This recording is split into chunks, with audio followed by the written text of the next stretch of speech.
Welcome, Dr. James Beckett, Sports Card Insights episode. That's a little bit of a brainstorm on my own. I think if I was still running Beckett Publications and Beckett Media, all the various entities, this is something I'd be excited about, but I'm not. And I'm also excited because I could just go to this instead of being in charge or being the financial backer. But I've often thought, and there's lots of themed cruises. If there was a sports card cruise that was leaving from Miami at some point in the year, if this works, you could do it for vintage or modern cards, and you could do it East Coast or West Coast or any place where cruises go. I'm thinking about $3,000 for a Thursday through Sunday experience, which seems high until you figure out that it includes the food, the lodging, the table fee, quote unquote, attendance at the show, all the seminars. It might not include the booze, but then the big kicker is that it would include the swag, the other products that the sponsors would put out that would be special to this event, and that could be substantial. That could make it almost free, depending on how aggressively we could work with some of these sponsors. This is basically a card show and a trade night put together. They would all be the same. There'd be windows, 3-hour slots, where you would either wander around or you'd get a spot at a table for 3 hours in between meals. First there's breakfast, and then they clear off the tables, and then you can have a spot at one of the tables. There's usually a lot of tables there. So you'd, like a trade night, you'd set up at a table. Although I would have reservations, I would have tokens that say when you could be at what table. So you might get a bigger table, a smaller table, and you could trade your token. And your token could have a player on it. The token could be a slabbed card that you have that certifies that you get to be at this place, but then after the event is over, you could sell the token, or you could sell it while you're there, or you could trade it while you're there if somebody wants more time at a table instead of roaming around. The point would be you'd have half your time sitting behind the table and half the time roaming around and seeing what's going on. The other thing is they've never figured out a way to do panels and speakers in a way that's not disruptive. At this, you're a captive audience there, and so you get there after lunch. On Thursday from 2 to 5, there is the card show aspect. So you'd put your stuff out, and half the people, say, would have a token that says they could have a table there. At 5 o'clock, everything has to be shut down, and that room turns into the dining room. And so the tables are set, and then the dining is from 5:30 to 7:30. Again, everything cleared. And then from 8 to 11 is the show portion number 2. Again, you might have a different table. It depends on the token that you get. All the swag and all these tokens and all your reservations is going to be randomized, and it's going to be in your cabin. In fact, this is going to be priced by the cabin. So if you want a single cabin, you'll pay $3,000. If you want a double cabin, you're going to pay $3,000. Now, why wouldn't you want a double cabin? You could have a double cabin for yourself, or including your wife, or including a friend. It'd be maximum 2 to a cabin. But there's only going to be one swag bag in each room. So if you went in with a buddy to try to save money, yes, you'd save money, but you'd get half as much swag. Still, I think some people might do that, but the swag could be significant. I like the idea of having the speeches and panels during the meals. Okay, so the first part of the meal, it would be sprinkled in there. It wouldn't be the whole time, and then they'd clear out. I can't see how you could get slabbing on the ship. If a card grading company wanted to bring a slabbing machine, they're very noisy, they're very heavy. I'm not sure they would do that. If this was leaving from Miami, it's possible you could helicopter overnight a bunch of cards to PSA and SGC. Now, CGC have offices in Florida where they could do the slabbing, and BGS has always had a big business in the raw card review, which they could do that. But the first one would be vintage. Even the name tags and the lanyards that you would get would entitle you to things that would be collectibles that are saleable either during the event or after the event. But you'd wear it around your neck, because once you're on the ship, you're on the ship. And so your swag bag or in your cabin, if you split it with another dealer, then you're only going to get half the dealer time. So you're going to split those tokens in whatever you want to. One problem I thought about is running out of cash. Maybe there'd be some ATMs there or something. The other controversial thing is I would like to see if you could get celebrities to come, pay to come, not come for free, but they would pay to come, and they would get a cruise out of it. Why would they come? They would get a cruise. They would get their swag bag, which they could sell or trade off to dealers. The way I envision these tokens, they're going to be 2.5 by 3.5 tokens that are made out of cardboard that are slabbed. And so I think celebrities could come and they'd pay the same $3,000, but they'd also have the right to sit at a table and sell their autographs for whatever they want to sell it for and take all the money. Again, this suggests that we're going to have security, because if you have celebrities, the big celebrities want to bring their security with them. But like I said, I don't want to pay for celebrities. I want this to be more of a card show. Again, the tension between Fanatics Fest and the National, this is more like a card show and a trade night. I think you'd have to have a show manager or somebody that have to be the boss of this that would be on there, whether that be somebody like Kyle Robertson or Joe Drellick or Jeff Rosenberg, who knows, but it won't be me.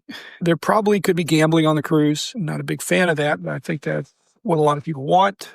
And if they want it, especially when you're out in international waters, things like that, you'd have to have strong internet. You couldn't be in a situation where you were out of that. You'd have to have that. And you'd have to have great security. I was asking ChatGPT about problems with my concept as I ran the initial plan through that. And the issue that really came up is the security, whether there are lockers, in-room safes. There's going to be lots of cameras around, but still, you don't want somebody breaking into somebody's room and getting their goodies or getting their stuff. Again, everything would be packed up and broken down, and it's just going to have to be really secure. Like I said, when there's lockers or there's extra big safes in each room, that would be a problem if they're not something like that. You just cannot have the potential for theft.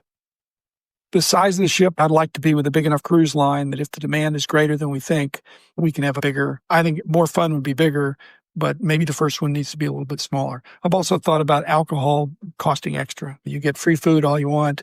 You get free non-alcoholic drinks as much as you want, but you're not free to have all the expensive bottles of wine or exotic drinks. You would have a tab for that.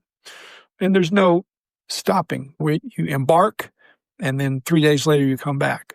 And like I said, the interesting thing I think is before, during, or after, you can be trading I'm calling them tokens. They're like entry passes, but they have players on them.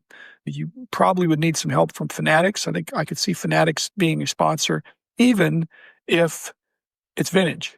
They have player contacts regardless. But if there were some special edition cards that were produced that had your locations, didn't have your name on it, because in fact, you could go to the show, and if you don't want to have a table ever, you just want to wander around, you could trade all of your tokens to somebody else or sell them, and then they could have maximum table coverage or location. There could be a secondary market in some of those kind of things.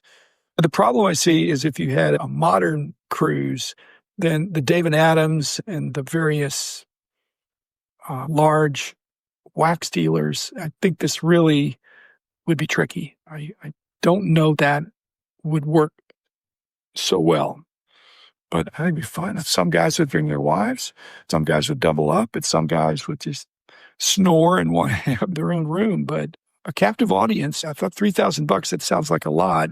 And it is, except for when you go to the National, if you're flying to the National and bringing your stuff and your tables and all of that. This is a little bit set up for kind of sole proprietors or a couple of guys from one. But again, if it's just vintage, it's easier to manage vintage because you're not talking about the volume of product, which, like I say, is really a problem. If you have too much volume of product, it would overwhelm the security if the ship has a locker.